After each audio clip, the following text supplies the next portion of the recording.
Bonjour à toutes et à tous, bienvenue pour ce webinaire organisé par le pôle emballage bois avec l'usine nouvelle. Un webinaire durant lequel nous partagerons les enjeux et les spécificités du bois. Nous verrons pourquoi il est véritablement l'emballage du futur. Enfin, nous aborderons les perspectives.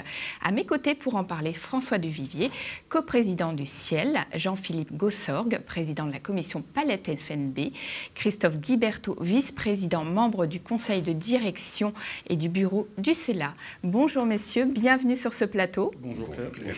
Nous sommes ensemble pour 45 minutes pour parler de l'emballage du futur. Et j'ai une première question. La première partie de ce webinaire, on va parler des enjeux, mais je voudrais que vous nous présentiez chacun finalement vos spécificités. Et François Duvivier, je le disais à l'instant, vous êtes coprésident du Ciel. Pourquoi est-ce que vous avez créé le consortium du pôle emballage bois en 2020, qui regroupe 3 organisations professionnelles. Et quel est l'objectif de cette démarche? Premièrement, on a eu besoin d'organiser notre filière. Et sous l'égide de France Bois Forêt, donc l'interprofession de tous les acteurs de la filière forêt-bois, nous avons décidé de créer le pôle emballage, qui réunit 3 organisations professionnelles. On va commencer avec le CELA, qui s'occupe de tout ce qui est caisserie industrielle. Ensuite, la commission palette de la FNB, de la Fédération nationale du bois, qui fait essentiellement de la palette. Et enfin, la partie que je représente, le syndicat des industriels de l'emballage léger en bois, qui regroupe donc 45 entreprises en France. Et nous fabriquons des bourriches, des cajots, des barquettes, et tous ces éléments en bois qui ont vocation à transporter les aliments du quotidien. Tous ensemble, on représente près de 900 entreprises en France, pour un chiffre d'affaires cumulé d'1,5 milliard d'euros. Les emplois sont tellement dingues que j'ai oublié, mais direct, indirect. 12 000 salariés. Voilà, 12 000 salariés en emploi direct en France. Donc nous sommes en fait tous ensemble, voilà, on représente quand même une part importante de l'économie française au service de l'industrie, mais aussi de tous les citoyens et consommateurs. On en reviendra tout à l'heure, vous aurez l'occasion de nous faire découvrir un petit peu les coulisses de vos emballages, mais merci beaucoup pour cette présentation. Christophe Guiberto, bonjour. Alors vous êtes vice-président du CELA. Pouvez-vous nous présenter donc le CELA, mais aussi nous dire les différents usages de l'emballage industriel et de la caisserie? Alors oui, pour élargir un petit peu le sujet, on n'est pas que des simples caissiers, mais c'est le tacle un petit peu à François, puisque l'emballage industriel est bien effectivement de préserver des biens industriels en vue d'une exportation. Mais pour vous en dire un petit peu plus sur le CELA, effectivement, c'est une organisation professionnelle qui a été créée en 1951.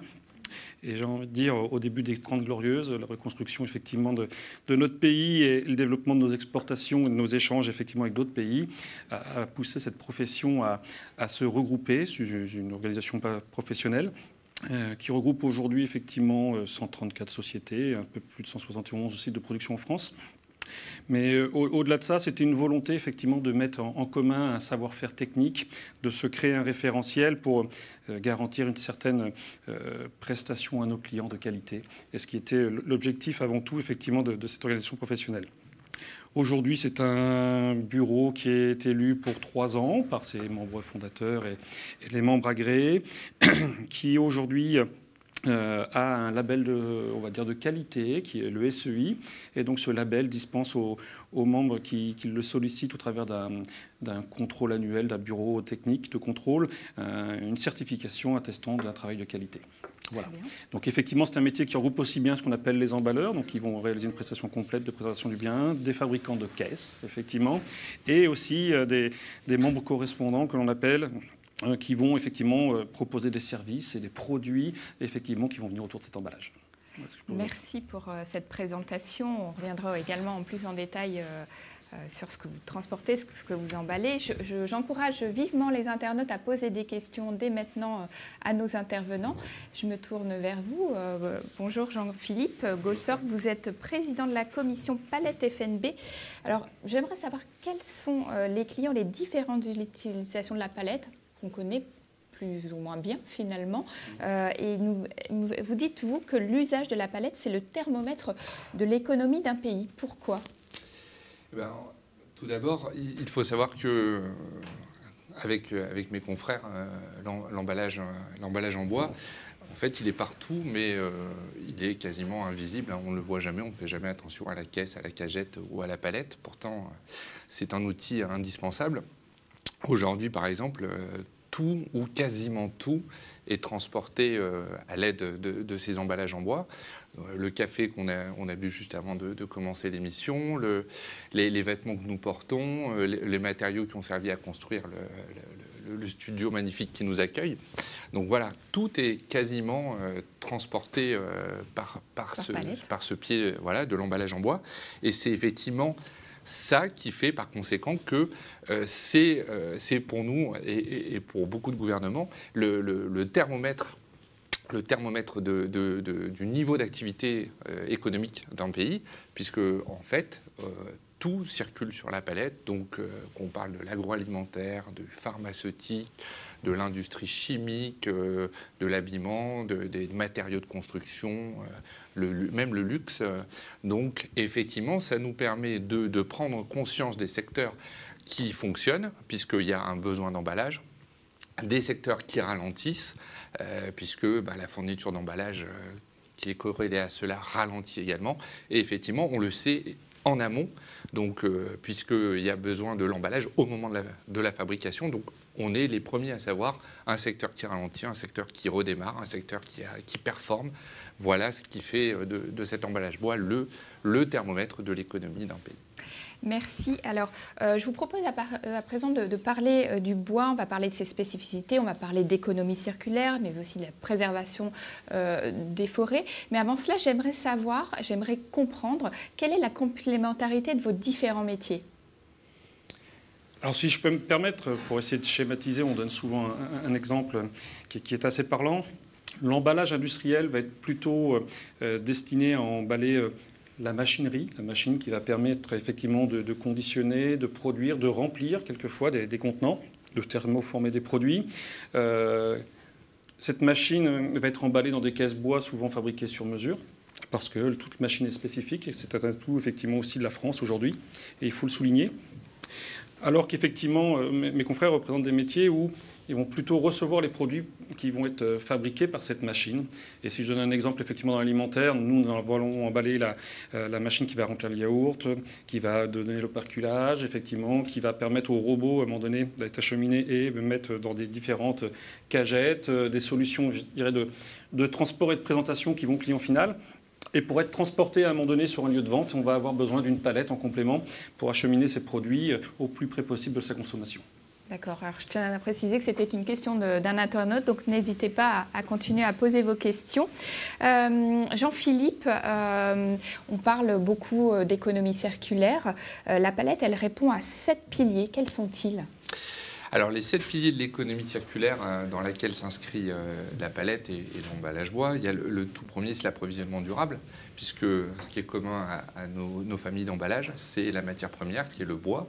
Donc, le bois, c'est une matière première qui est biosourcée et renouvelable, ce qui remplit pleinement le premier pilier. Le deuxième pilier, c'est l'éco-conception, puisqu'aujourd'hui, nous sommes équipés de logiciels qui nous permettent une fabrication d'un produit palette, emballage bois, qui répond en tout point au cahier des charges, aux attentes de notre client, tout en prenant les contraintes, mais en ne dépensant pas trop de matière. Donc on fait vraiment un produit qui est éco-conçu. Ça nous permet de préserver la matière et la ressource. Le troisième pilier, c'est l'écologie industrielle territoriale. C'est-à-dire que nos entreprises, vous avez entendu le chiffre tout à l'heure de François, ces entreprises, elles sont réparties sur un maillage national, donc qui est dense, et qui permet effectivement à ces sites de fabrication d'être situés en général près d'un massif forestier, puisque notre matière première reste le bois, mais aussi d'être situés à proximité des consommateurs de nos emballages, donc, puisque à peu près 88% des produits sont livrés à moins de 300 km du site où ils ont été fabriqués. Donc, vous voyez, on reste vraiment sur cette notion de territorialité. Puis enfin, la main-d'œuvre qu'on va utiliser sur nos sites sont une main-d'œuvre locale. Donc ça nous permet également de créer des emplois localement. Le quatrième pilier, c'est l'économie de la fonctionnalité. Aujourd'hui, on favorise l'usage à la possession. Donc aujourd'hui, on a développé toute une gamme de services autour de ça pour mieux faciliter l'usage, le remploi, la relocalisation de nos différents emballages. Le cinquième, c'est la consommation responsable, puisque effectivement, on est aujourd'hui avec des acteurs dans nos trois pôles qui sont réellement inscrits dans une dynamique d'écologie, donc c'est-à-dire une fabrication raisonnée, responsable, une traçabilité des produits. Il faut savoir que nos emballages en bois sont les moins consommateurs d'eau, notamment pour leur conception, leur fabrication, leur réparation, et d'énergie. Ils consomment peu d'énergie par rapport aux d'autres familles d'emballages qui en font effectivement une consommation responsable. En fait, le sixième est l'allongement de la durée de vie. Aujourd'hui, effectivement, on travaille sur des produits qui sont réutilisables, ça, c'est une question importante, la question de la durée de vie. C'est ça. Donc, on a vraiment des produits qui sont éco-conçus, comme je le disais en pilier 2, et qui sont dans une dynamique de durer longtemps. Et d'ailleurs, l'exemple de la palette, c'est qu'une famille de palettes Europe, qui est la famille la plus utilisée au niveau mondial, puisqu'il y a plus de 600 millions de palettes en circulation au moment où on est en train de se parler de cette référence-là, la palette Europe, et bien cette palette-là, il faut savoir qu'elle a une durée de vie de quasiment 7 ans. Donc on voit qu'on est vraiment sur du long terme. Et puis le dernier point, c'est la gestion du déchet. Eh bien, on a quand même un avantage formidable sur beaucoup de monde, c'est que nos emballages en bois, ça ne sera jamais un déchet. En fait, en fin de vie, ils seront soit recyclés à nouveau en matière première pour fabriquer du plot en aglo, de la palette moulée, pour fabriquer du panneau, pour différents usages que peuvent être l'ameublement ou autre, mais également du mulch que vous allez retrouver pour amortir dans les aires de jeux d'enfants, sur On a une question justement, je me permets, parce que je vois qu'on a une question d'un internaute sur les déchets générés. Que faites-vous des déchets générés, des copeaux, de la sciure? Avez-vous une filière recyclage pour faire de la paille de bois pour l'éco-construction? Alors, tout ça, ce sont des nouvelles opportunités qui s'offrent à nous en gestion de déchets, qui viennent se rajouter à une gamme qui était déjà complète. Donc, je vous l'ai dit, les plots, les palettes moulées, mais on a aussi la fin de vie en énergie, parce que on peut effectivement partir sur du pellet, sur de la biomasse pour ça, et des nouveaux usages, effectivement. On voit aujourd'hui même des palettes qui partent en déco, en mobilier de jardin, ou alors même en maison, effectivement, avec des sociétés qui aujourd'hui construisent des maisons à base de palettes, effectivement, où l'isolation peut être utilisée avec des déchets de bois sur des alternatives comme ça. Des filières se sont créées, effectivement, alors, au travers des développements des différentes organisations professionnelles, mais aussi par, je dirais, le souffle qui était mis en avant par la FNB ou par France Bois Forêt.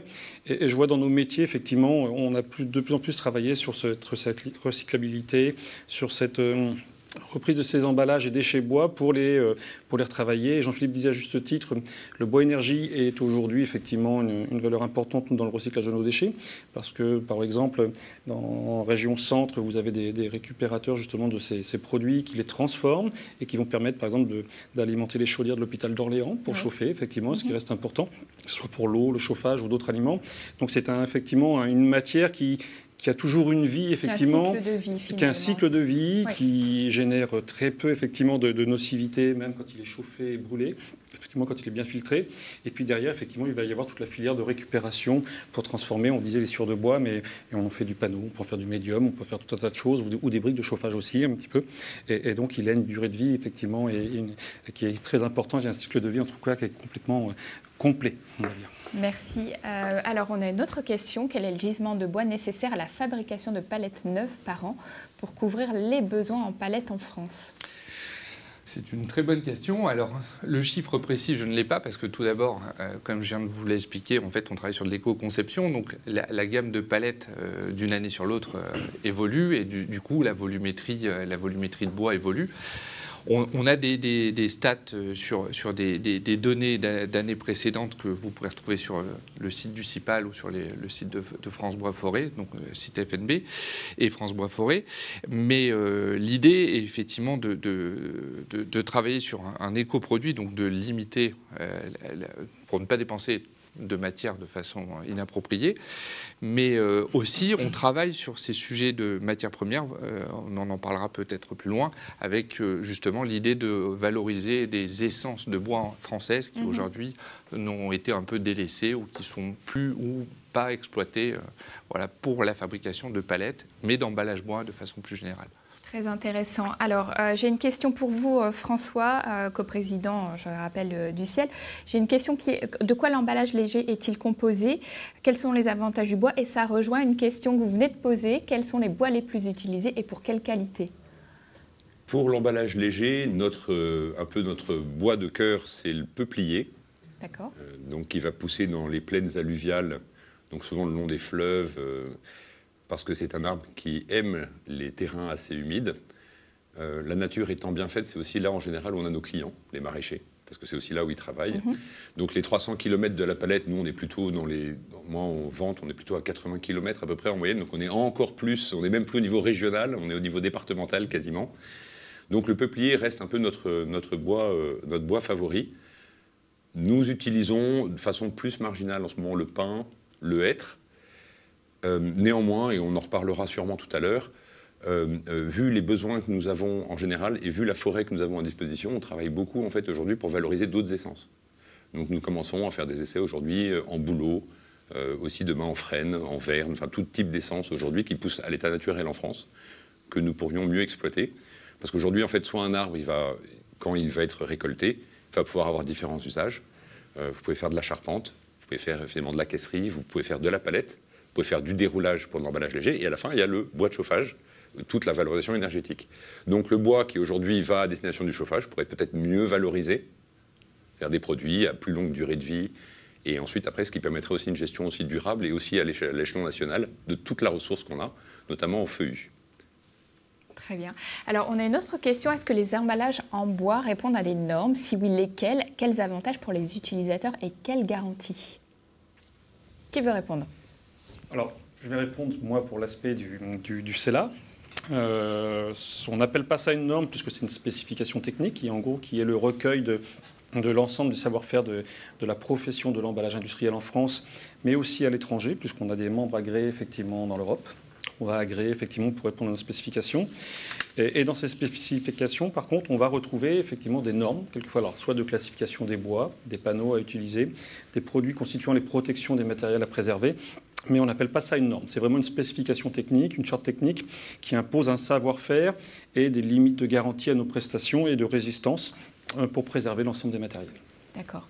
Alors, en complément de Christophe, il y a, dans l'emballage, on retrouve quelques normes néanmoins, avec notamment, par exemple, la palette EPAL dont je vous parlais tout à l'heure, vulgairement appelée palette Europe. Oui. C'est une norme, il y a un cahier des charges, donc c'est une palette normative, tout comme la palette pour la chimie ou la palette pour le verre, qui sont uniformes et quel que soit le pays où elles sont fabriquées, on les retrouve. Et on a une norme aussi pour les emballages, qui est la norme phytosanitaire NIMP 15 pour les exportations, où effectivement on évite, c'est une norme édictée par la FAO, qui permet d'éviter la propagation de nuisibles. Donc voilà les normes qu'on retrouve essentiellement dans nos trois familles d'emballages. Très bien. Et pour notre part, oui. On s'est rajouté alors c'est à nouveau pas exactement une norme, mais toutes nos entreprises adhérentes sont soumises justement à des guides de fabrication. Parce que comme nous sommes destinés au contact alimentaire, sur toutes les normes d'hygiène, d'entretien des machines, évidemment, pour qu'on puisse assurer un produit qui soit sain, évidemment, pour les aliments qu'ils transportent. Très bien, merci pour ces précisions. J'ai un complément de question à vous poser du côté du CELA. Quel type de bois est-ce que vous utilisez par rapport aux spécificités du marché?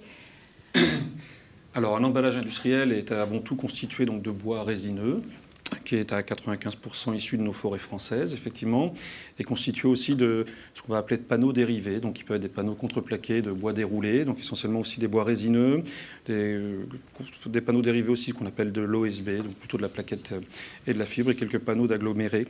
Quelquefois, pour certaines applications, l'avantage de ce bois, effectivement, est qu'il est facilement transformable avec effectivement peu de moyens de production malgré tout. Je rappelle que notre métier est plutôt un métier de travail sur mesure. et que l'emballage de biens industriels, qu'on soit sur l'emballage de biens aéronautiques, puisque c'est un des fers de lance de la France aujourd'hui, d'équipements pour Ariane 6, comme ça a été fait récemment, de lignes agroalimentaires et autres, on est vraiment sur de la fabrication à façon, en fonction d'une particularité de matériel, son poids, ses dimensions. Alors justement, en termes de poids, les particularités, c'est que vous pouvez aller vraiment d'un tout petit poids jusqu'à des dimensions hors normes. C'est la particularité du métier. On préconise de l'emballage industriel, pas simplement parce que c'est gros et c'est lourd, soit ça peut être très fragile, et on a l'habitude de dire on emballe des choses de 400 grammes, mais parce qu'elles ont une spécificité de fragilité très importante et qu'il faut extrêmement bien protéger. Mais ça peut être de l'œuvre d'art, donc avec une très forte valeur, mais comme ça peut être des systèmes électroniques très fragiles. Et puis des machines, on dit jusqu'à 400 tonnes, parce qu'aujourd'hui, dans les plus gros emballages qui ont été faits sur des rotors pour des centrales thermiques ou des choses comme ça, c'est à peu près dans les volumes que l'on peut emballer. Oui. Alors quelquefois sur du bois, essentiellement à 100% bois et panneaux, mais aussi quelquefois où il faut mixer avec quelques structures métalliques et autres pour donner du renforcement à ces produits, effectivement. Très bien. On a une question pour vous, François. Quelle est la pression de la demande en emballage léger pour les fruits et légumes du fait de la fin du plastique, mais aussi pour d'autres usages alimentaires? Il y a une question autour du prix. La pression est forte de la part de nos clients, évidemment pour enlever le plastique à usage unique. Donc ce qu'on va appeler un peu dans le jargon du métier, tout ce qui va être l'emballage de l'unité de vente. C'est-à-dire la chose, quand vous allez au supermarché, vous repartez avec. Donc c'est un emballage ménager qui permet en fait de conditionner un produit sans qu'il soit remanipulé derrière dans le supermarché. Il y a une pression forte, et à cette pression forte, nous avons quand même plusieurs freins. De notre côté à nous, le premier frein que nous avons, c'est la réglementation. Qui impose aujourd'hui en termes justement de recyclage. Donc nous avons engagé des grandes concertations avec le ministère de l'écologie il y a maintenant plus d'1 an, et qui nous a demandé de travailler avec Citeo, l'organisme de recyclage. Et nous avons travaillé main dans la main avec Citeo pendant 1 an et demi. Nous sommes en train de trouver les solutions qui vont permettre aujourd'hui de justement que le bois puisse retrouver sa place dans la poubelle jaune, et que les filières de tri et de valorisation puissent être mises en place derrière. Enfin, ensuite, on a la difficulté technique qui est qu'effectivement, on va devoir changer nos formats d'emballage. Aujourd'hui, nous avons des filières sur lesquelles nous vendons des choses relativement pas très chères en grande quantité, et nous ne disposons pas d'une réactivité absolument dingue pour trouver en si peu de temps des solutions. Mais aujourd'hui, nous travaillons sur des barquettes à couvercle, par exemple, parce qu'aujourd'hui, un besoin de l'agroalimentaire, c'est de dire, si vous faites une barquette en bois qui va être suremballée en plastique, il reste du plastique. Il reste du plastique. Si jamais vous laissez la barquette en bois comme ça, malheureusement, il y a des gens qui touchent les produits dedans. Oui. Donc, c'est-à-dire que derrière, ça devient dangereux, et ensuite. Donc, il faut trouver un couvercle qui soit en bois, qui puisse être industrialisable pour le conditionneur, et qui permette à la fin aussi de protéger son produit en le laissant voir pour quand même qu'on puisse le vendre. Qu'on puisse le vendre. Il y a une question qui est complémentaire, ce que vous venez de dire, c'est est-ce qu'il y a des spécificités, des techniques, des enjeux par rapport à l'aspect sanitaire pour les agriculteurs notamment, et selon les productions, les pommes de terre, les fruits ou même le bio? Oui, il y a évidemment des spécificités. Bon, d'abord, il y a les spécificités qui sont vraiment purement techniques, qui vont être le problème qu'on partage tous. C'est-à-dire qu'à la fin, nous, quand même, le but du jeu, c'est de pouvoir protéger le produit quand on va le transporter et qu'il arrive en bon état de vente. Donc évidemment, en fonction des produits, chaque emballage va être adapté à ça. En revanche, tous nos produits sont en bois déroulé brut, plus souvent, sans traitement chimique. Donc ils sont parfaitement naturels, sains, et ils correspondent aussi bien à... Moi, j'ai 25% de mes clients en agriculture biologique qui utilisent exactement le même produit qu'en maraîchage traditionnel, parce qu'en fait, nos produits sont compatibles avec l'ensemble de toutes ces gammes-là. D'accord. Une autre question pour vous, Jean-Philippe. Comment se positionnent les emballages en bois par rapport aux matériaux concurrents, le plastique, le carton? Et est-ce que les parts de marché sont stables? Une question d'un internaute. C'est une très bonne question. On aimerait bien évidemment, faire progresser tous les ans la part de l'emballage bois sur ce marché-là. Alors, je dirais que c'est plutôt stable sous couvert de François, puisque finalement, nous, dans la palette, on a à peu près 90% de la part de marché de ce secteur-là est représentée par le bois, le reste étant plastique et carton. Je pense que sur le CELA, la caisserie industrielle, c'est quasiment les mêmes... projet 90% en bois, effectivement. Voilà. Et c'est peut-être plus François qui a exposé, justement, comme il expliquait en préambule, sur le produit plastique et carton, qui est plus souvent... Et là, par contre, j'avoue que je ne sais pas la part que ça représente pour le marché de François. Peut-être l'a-t-il en tête. Mais... Sur de l'emballage, enfin sur la cagette, on va dire, de façon un peu vulgaire, on doit être à 40% en bois aujourd'hui sur le marché, avec le plastique qui a effectivement beaucoup grossi ces dernières années. Alors ça, je parle d'emballage logistique, c'est pas de l'emballage de vente. Sur l'emballage de vente, effectivement, le plastique, qui a des vrais intérêts aussi, hein, je veux dire, le logistique... derrière, on ne va pas non plus complètement cacher les intérêts, ce que font, notamment donner la transparence sur des choses aussi bêtes, donc qui permettent... Exactement, c'est ça. Donc ils ont quand même des avantages qui sont forts. Du coup, aujourd'hui, c'est beaucoup le carton qui est en remplacement. Le carton alimentaire, effectivement, il faut que derrière, pour le transformer, il faut aussi beaucoup d'énergie. Ça pose aussi, c'est aussi du bois transformé. Donc je vais dire que ce sont nos cousins germains. Donc on les voit quand même, on s'entend bien avec eux en général. Et de toute façon, pour que le carton soit alimentaire, il est fait 100% en bois, en fibre de bois vierge. Donc c'est vraiment, en fait, ils essayent un peu de nous copier, quoi. Essayé d'avoir un peu de nos qualités pour faire un produit de qualité. Très bien. Mais c'est là qu'est toute la dynamique de notre pôle emballage bois, justement. C'est effectivement faire progresser avancer, tous ensemble. Effectivement, en montrant que c'est l'avenir. Hein, nous sommes les emballages d'avenir. Sachant que sur les parts de marché... on a vu qu'on utilise beaucoup de bois français. On ne crée pas des arbres facilement. Nous sommes tous des industriels, on est tous implantés dans une zone. Comme on se fournit autour de nous, il est évident qu'on a une gestion responsable de notre ressource. Parce préservation que sinon, de la forêt. Si je coupe tout, je ne peux pas m'en aller dans 5 ans en me disant ça y est, j'ai tout rasé et maintenant je vais me déménager. Je veux dire, on est tous dans un bassin et on est assez français, assez attachés à nos racines, donc on n'en bougera pas. Donc on a forcément toujours intérêt à replanter. Selon les chiffres du ministère de l'Agriculture et de France Bois Forêt, aujourd'hui, il n'y a que 50% du bois produit par la forêt française qui est utilisé. Alors on peut se dire, c'est bien, ça nous laisse de la marge encore pour travailler, tout en respectant les écosystèmes, les grands équilibres forestiers. Mais d'un autre côté, on ne peut pas être une start-up avec des taux de croissance délirants, parce qu'on est dans un monde réel, physique. Bien sûr. Et nous grandirons au rythme auquel grandiront les arbres, et dans le respect des générations futures aussi. Alors, rapidement sur la question, comment se passent les relations avec les forestiers, puis après on partira sur le troisième volet de notre webinaire. Qui veut répondre à la question sur les relations avec les forestiers assez rapidement? Je pense que la relation avec les forestiers, en fait, on est une filière, hein, nous sommes une filière. Sans forestiers, nous ne sommes pas autour de la table. Hein, notre matière première, c'est le bois. Il faut l'exploiter, il faut la travailler, il faut la sortir, faut la faire pousser, il faut la couper en forêt, il faut la récolter en forêt, il faut la ramener en scierie, il faut la travailler, il faut nous fournir notre matière première au pôle emballage bois. Donc, voilà, nous sommes des maillons d'une chaîne et chaque maillon est attaché, soudé au maillon précédent. Voilà. Je rajouterais juste que c'est vrai que nous, on a un intermédiaire entre les deux qui est effectivement la seconde transformation, qui va être la scierie. Donc, on a un peu moins de relations directes avec effectivement l'exploitant forestier et autres. Mais on est sous la même interprofession qui est France Bois Forêt à un moment donné. Donc, il y a des relations, il y a des prises de conscience communes effectivement de cette gestion durable de nos forêts. Et que, comme le disait effectivement François tout à l'heure, qui est notre avenir. Si demain on l'épuise complètement, effectivement, on ne produira plus les emballages et on ne préservera plus nos emplois. Et donc, on a tout intérêt à travailler dans ce sens-là. D'accord. J'ai à nouveau une question pour vous. Quels outils innovants est-ce que vous avez mis en place pour justement optimiser l'empreinte carbone? On en parlait tout à l'heure. Alors, au terme du syndicat de l'emballage industriel, il a été créé en 2015, effectivement, un calculateur d'empreinte carbone pour la production de nos emballages industriels, qui a été développé en co-collaboration avec l'Institut du Bois, qui est le FCBA à Bordeaux. Effectivement, donc il permet effectivement de calculer l'empreinte carbone d'un emballage, aussi bien par ce qu'on va appeler l'empreinte biogénique, qui va être ses capacités à absorber le carbone effectivement de façon naturelle quand il est sur pied, et surtout à le garder même quand il est transformé, c'est ce qui est important de savoir. Et puis derrière, l'énergie qu'il faut pour pouvoir le transformer et le transporter.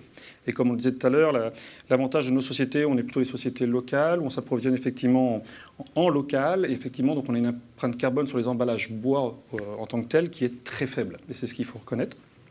Donc ça, c'est un outil qui a été développé pour donner aussi conscience à nos clients et les aider à faire prendre conscience que c'est un bon emballage.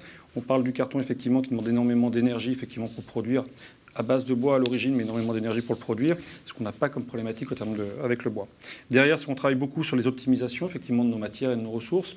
On a l'avantage dans le bois d'avoir des normalisations, effectivement, sur des résistances en termes de bois qui nous permettent aujourd'hui de continuer à travailler, à optimiser cette ressource quand on l'utilise, à réduire des sections, à les optimiser, à optimiser des volumes, à pousser aussi des clients à essayer de travailler différemment.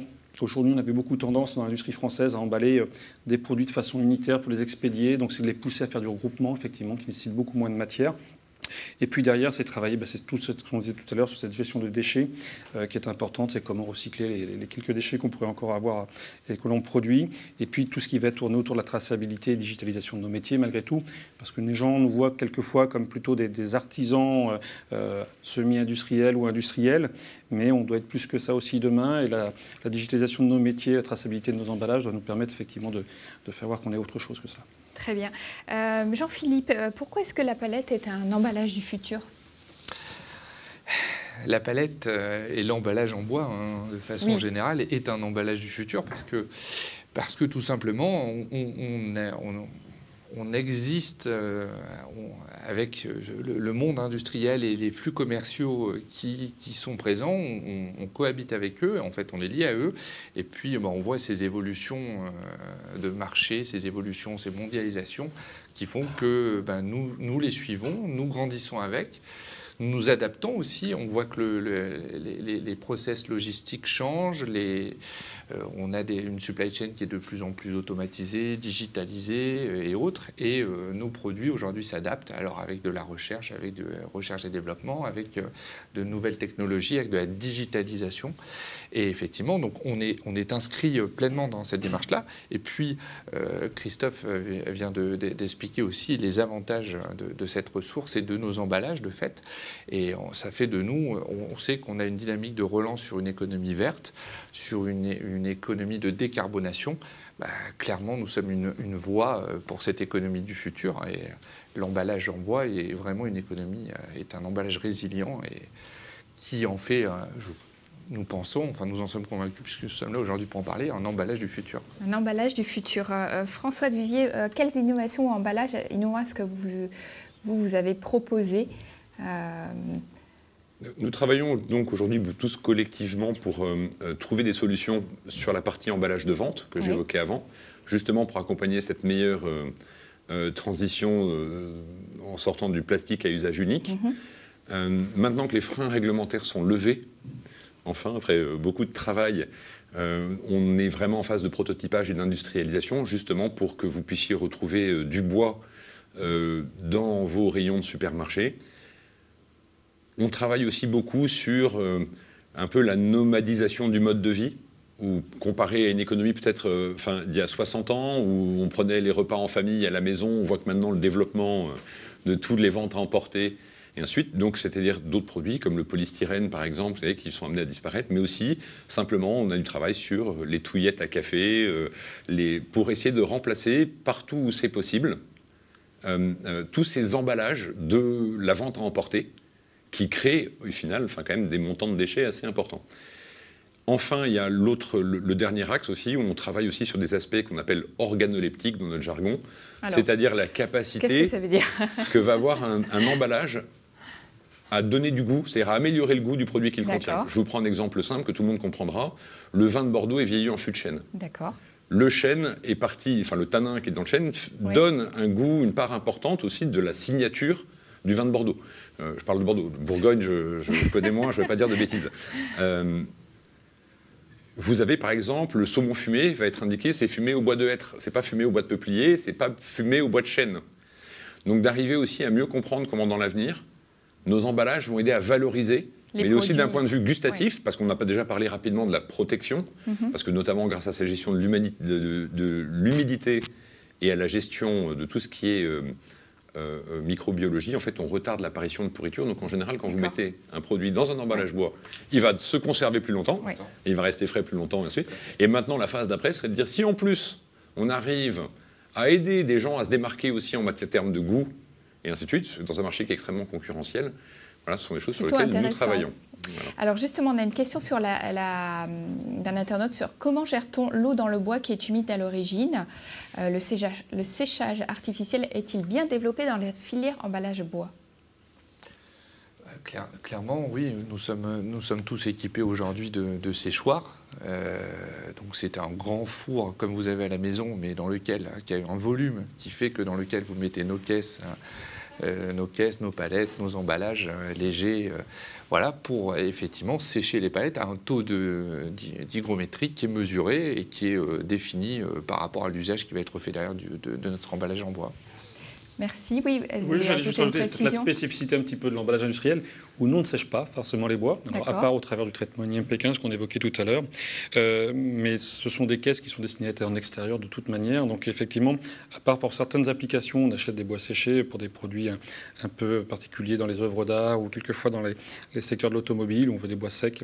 Mais on est vraiment sur des bois complètement naturels, quelquefois même frais de sciage qui sont utilisés pour être transformés directement et après être expédiés. Sachant que dans la palette, effectivement, tout n'est pas séché. Hein. Il y a des cahiers des charges ou des clients qui n'ont pas le besoin du recours au séchage systématique. Alors, dans notre cas, nous, l'avantage qu'il y a, notamment quand on parle de légumes, au contraire, on recherche l'humidité du produit pour faire en fait une sorte de cave d'affinage un peu mobile dans lequel justement l'emballage va pouvoir absorber de l'humidité quand il y en a trop et le rendre quand il n'y en a pas assez, justement pour aider à cette fameuse conservation du produit. Après, il est évident, sur une boîte à camembert, on est sur du bois qui est séché. L'avantage, on travaille des très fines épaisseurs, donc ça sèche très vite. Intéressant. On a une question. Le cours du bois a beaucoup augmenté depuis le début de l'année. Comment allez-vous faire? Alors, il n'a pas augmenté que depuis le début de l'année, si on doit pouvoir s'en rendre compte. Ça fait déjà bientôt plus d'un an. Comment allons-nous faire?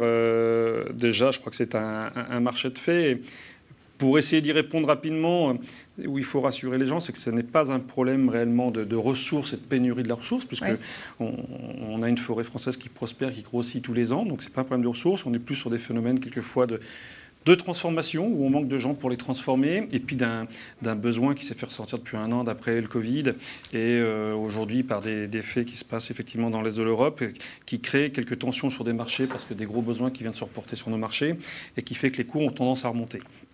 Donc on essaye effectivement de travailler quelquefois sur des solutions alternatives, sur de l'optimisation. Et puis malgré tout, je pense qu'il faut que tout le monde comprenne que les choses valent un peu plus cher, qu'on ne les a peut-être pas payées au bon prix pendant un certain temps. Il faut aujourd'hui accepter que le bois puisse augmenter. Il y a un changement aussi de Il faut l'accepter, que ça puisse aussi, augmenter, effectivement. D'accord, intéressant. Une autre question avant de passer sur la toute fin, les perspectives. Avez-vous des difficultés à vous approvisionner dans chacune de vos filières quand on sait que du bois part en Chine pour faire du parquet? En fait, Christophe vient plus ou moins de répondre à la question en disant qu'il n'y a pas de pénurie de bois. La question est le travail en amont du bois pour l'amener et le fournir. Donc aujourd'hui, effectivement, on met le prix, donc d'où ces augmentations du cours des matières, parce que le bois, c'est une matière première, et il ne faut pas l'oublier, au même titre que beaucoup d'autres, qui sont beaucoup plus volatiles. Donc nous, effectivement, on a eu des années, des décennies de stabilité qui ont peut-être permis ou moins bien permis de valoriser cette matière première-là et tout le travail qu'elle nécessite. Tout à l'heure, François expliquait bien la durée de vie de la matière, le temps qu'il nous faut avant de pouvoir récolter un arbre. Et tout ça, effectivement, on est sur du moyen et du long terme dans notre filière. Donc aujourd'hui, voilà, il n'y a pas de pénurie, la matière est là. Par contre, effectivement, il faut l'acheter au bon prix. Au bon prix.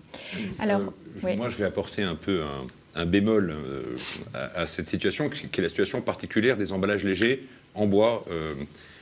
Nous utilisons donc principalement du peuplier. Le peuplier, il en pousse, on en récolte un peu plus d'1 million de mètres cubes par an, qui était à usage traditionnel. Les marchés étaient installés comme ça, les surfaces plantées correspondaient. Or, le développement, notamment de tout ce qui est le contreplaqué à usage industriel, qui est beaucoup fait notamment dans des pays voisins comme l'Espagne, l'Italie, ces pays-là n'ont pas forcément toujours replanté, ou alors les changements climatiques font qu'il fait plus chaud. Le peuplier, on l'a vu, c'est un arbre qui aime le frais, donc qui aime bien avoir les pieds dans l'eau. Donc il y a eu moins de peupliers plantés en Espagne, en Italie ces dernières années. vous aviez des grandes ressources. Par exemple, la Yougoslavie était un grand planteur de peupliers. Avec la disparition du gouvernement yougoslave en 1999, arrêt des peupleraies. Donc les Italiens qui allaient acheter du peuplier en Serbie, en Bosnie, sont venus en chercher dans la vallée du Rhône. Donc nous, on a vraiment aujourd'hui sur notre cœur de métier, le peuplier, un vrai conflit d'usage aujourd'hui où nous avons du mal à trouver de la ressource qui puisse être valorisable à un prix payable par le maraîcher, parce que le prix du maraîcher va correspondre au prix de la salade dans les supermarchés. Donc on n'a pas non plus des capacités énormes pour venir le faire. Et c'est pour ça, nous, aujourd'hui, c'est ce sur quoi on travaille, c'est aussi de trouver d'autres essences. C'est de se dire aujourd'hui, par exemple, vous avez du frêne, qui n'est pas forcément très bien exploité. Qu'est-ce qu'on pourrait faire du frêne? Est-ce qu'on pourrait en faire des cagettes ou pas?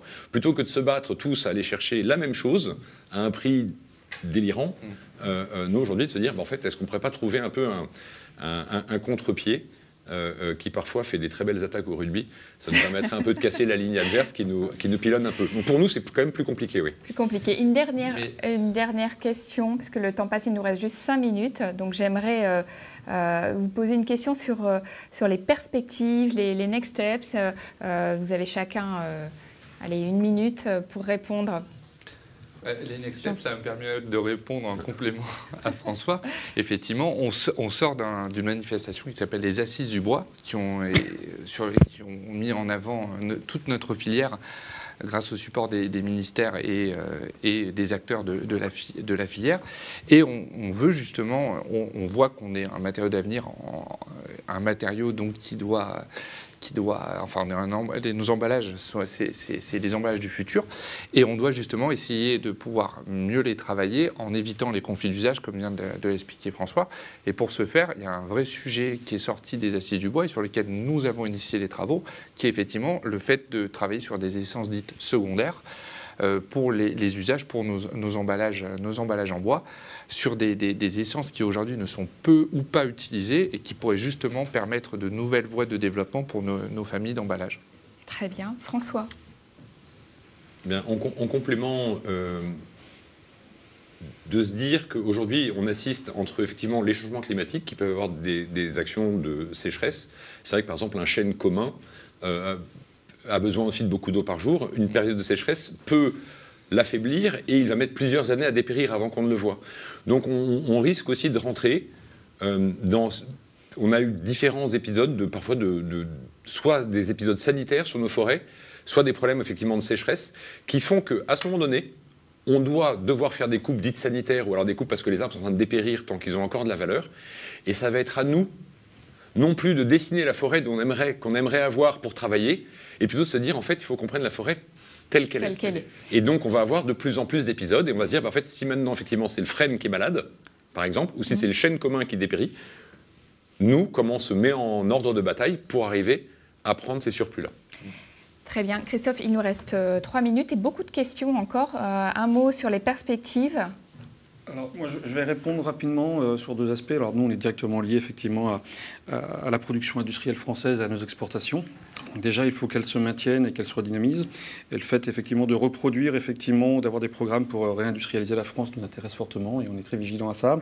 Et le deuxième enjeu, les next steps importants pour nous, c'est vraiment la formation, le recrutement, qui reste des points importants, je pense, dans tous nos métiers, où on a besoin d'être un peu plus mis sous les projecteurs, comme aujourd'hui. Nos métiers sont intéressants. Moi, j'ai l'habitude de dire aux gens qui travaillent avec nous, effectivement, se lever le matin en se disant j'emballe ce matin une fusée Ariane ou un élément demain, un équipement aéronautique, une cimenterie, du traitement de l'eau qui part en Afrique et qui est important, ou des lignes de fabrication alimentaire, que de plaisir. Travail très varié, rejoignez-nous et nous vous accompagnerons dans la formation. Très bien. Alors, il nous reste le temps de prendre une question sur le réchauffement climatique. On voit l'état sanitaire des bois se dégrader. Quel est votre avis ? Je pense, j'ai essayé moi pour ma part, d'essayer d'y répondre. Il y a beaucoup d'actions qui sont faites, notamment sous l'égide de France Bois Forêt, justement pour préparer la forêt de demain au changement climatique. Après, nous savons aussi que l'intelligence humaine a aussi des limites. Donc on croit beaucoup aussi à la régénération naturelle des forêts qui, elle-même, s'adapte. C'est-à-dire qu'aujourd'hui, le bois s'adapte sans cesse, on va essayer de l'accompagner. Et à nous, industriels, entre guillemets, de la filière, de s'adapter à ces nouvelles conditions-là. On sait que pour l'environnement, le climat, des forêts qui sont en bonne santé, ça représente du carbone en moins. Des produits en bois, ça représente du carbone stocké, cette forme-là, et même du bois brûlé à la fin, c'est une énergie en remplacement d'énergie d'autres énergies. Quand on brûle du bois, ça relâche effectivement du carbone qui a été contenu dedans, mais en substitution de gaz, par exemple, qui lui n'a pas capté de carbone à l'origine. Donc voilà, on essaye de jouer notre rôle là-dedans, on est conscient à la fois de notre responsabilité et aussi des chances qu'on a d'être dans ce matériau-là. Pour toutes les opportunités qu'il nous donne. Une autre question sur la recyclabilité du bois qui viendrait en remplacement des plastiques à usage unique. Oui. Je m'adresse plutôt vers vous, du coup. Oui, forcément. Par exemple, pour les touillettes en plastique, est-ce que le recyclage sera-t-il économiquement viable? Alors, sans trahir de grands secrets industriels, aujourd'hui, les préconisations des éco-organismes sont que le bois à usage ménager aille, 1, dans la poubelle jaune, comme tout emballage, et 2, qu'il soit orienté vers la valorisation énergétique. Autrement dit, nous sommes en train de discuter avec le ministère de l'écologie. Ce n'est pas évidemment le bon moment pour discuter de long terme avec les ministères vu les changements en cours. Pour que le bois, aujourd'hui la préconisation, c'est que le bois soit en fait exempté d'avoir une filière de recyclage parce que sa valorisation énergétique est d'un point de vue environnemental, énergétique, en fait un très bel atout pour la France en général. D'accord. Une question sur les risques auxquels sont exposés votre personnel. Il y a beaucoup de paramètres à prendre en compte, la chaleur, la poussière, le bruit. Une réponse très rapide. C'est des facteurs qui sont pris en compte. Aujourd'hui, nous y travaillons tous d'arrache-pied pour effectivement amener un confort au travail et réduire la pénibilité au maximum. Alors ça passe par l'automatisation, la robotisation, ça passe aussi par les exosquelettes et puis des EPI qui sont aujourd'hui pratiqués chez tous. Tant pour le bruit que pour tout ce qui peut protéger nos salariés au maximum. Et effectivement, je pense que toutes nos entreprises travaillent d'arrache-pied sur ce sujet-là pour prendre soin de leurs salariés. On est un peu obligé d'y passer, qu'on ait envie ou pas, parce que de toute façon, ce sont aussi, pour avoir des gens qui veulent bien travailler chez nous, il faut qu'on règle ces questions. Tout à fait. Très bien, merci messieurs. Alors il y a eu beaucoup de questions, merci pour vos questions. Le pôle emballage bois y répondra plus tard. Merci pour votre expertise, votre éclairage. Je pense qu'on aurait pu vraiment discuter... Passer 1 heure de plus. Passer 1 heure de plus, exactement. Merci donc aux internautes. Je tiens à vous préciser que le webinaire sera disponible dans la journée sur le site de l'usine nouvelle, donc en replay. Merci beaucoup. N'hésitez pas également à noter ce webinaire. À très vite. Merci. Merci.